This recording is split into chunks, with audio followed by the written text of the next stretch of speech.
Grumpy.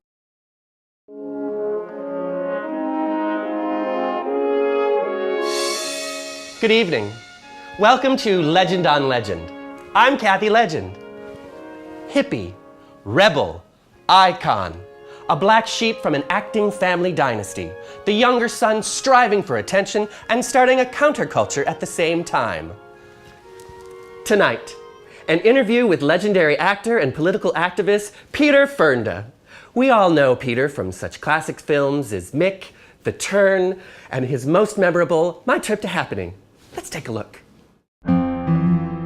Born Peter Dallas Furnda on September 21st, 1945, to a family known for its legendary stars, he would, in time, become a leading man in a time when no one wanted to be a leading man. Growing up in a famous family has its struggles, man. I mean, I still can't swim. No, not a stroke. I knew I wanted to eat, I knew I needed to eat, I knew I needed to work, so I became an actor. End of story.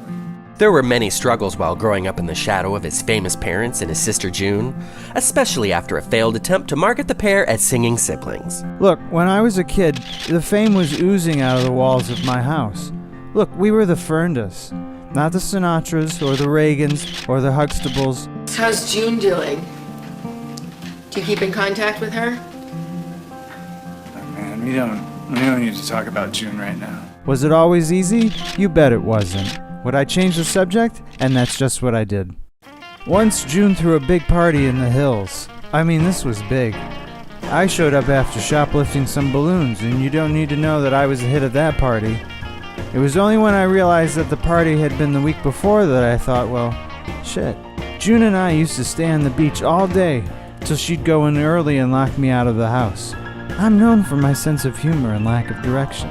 In the beginning, fame came easy to Peter, but Hollywood, Sin City's cousin, can be a devil of a mistress. A relationship with his co-star on My Trip to Happening led Peter down the rabbit hole of psychedelic drugs and opened the door to a lifetime of excess. Hey, listen, you gotta take what you can get and get it when you can take it, because it may not be there when you wake up, and you may never wake up.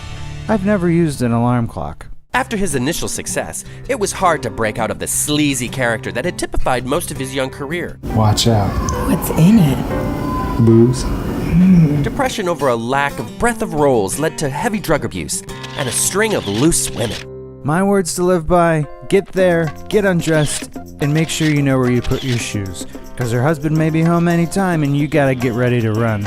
She said she was 18 and single, that's all I knew. I just had a carport put in. Liza? Liza?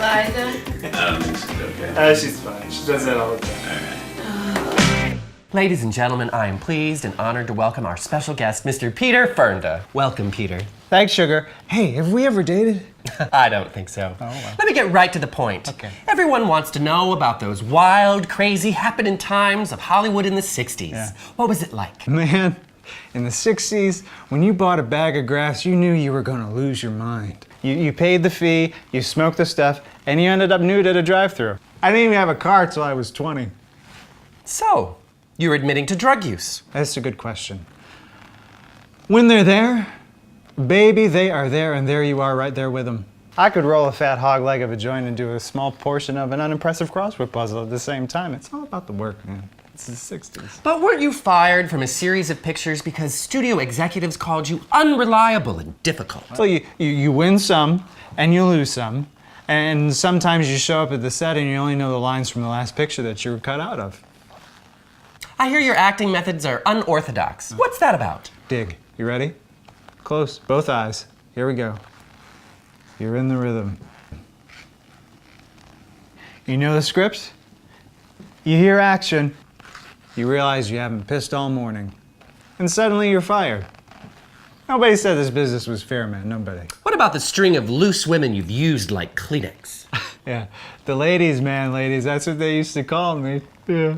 I used to have a different woman in a different outfit in a different section of the city every single night. Hey! Newsflash. This just in. You ready? There's a party going on in my pants right now, and you're on the guest list. I'll be blunt. Are you a racist? Whoa, hold on, Lee, hold. There was a time that somebody was trashing my deck in Malibu with garbage every single night. And it turns out that that somebody was Eartha Kitt. Or was it Dionne Warwick? At any rate, girls, you got me. And I owe you one. I'm gunning for you. It appears I've touched a nerve. Well, you know, knowledge is power, man. It's a powerful hose with a shit ton of water running through it. Look, you gotta pay the water bill or else you'll end up as waterless as Barbra Streisand's skin. Fortunately, we're running out of time, so I think one final question. Hit me. After such a infamous career, any regrets? You gotta get with the program. That was the 60s, man. This was a time of your life. And more importantly, it's a time with your wife. Well, words one might definitely choose to live by. Live it. But I'm afraid that's all the time we have. Okay. Thank you, Peter. You're welcome. Be sure to join me next week on Legend when I surprise a very special guest, one who's had it coming to her for a very long time. You'll want to be here. I'm Kathy Legend, reminding everyone to pray till it hurts. Good night.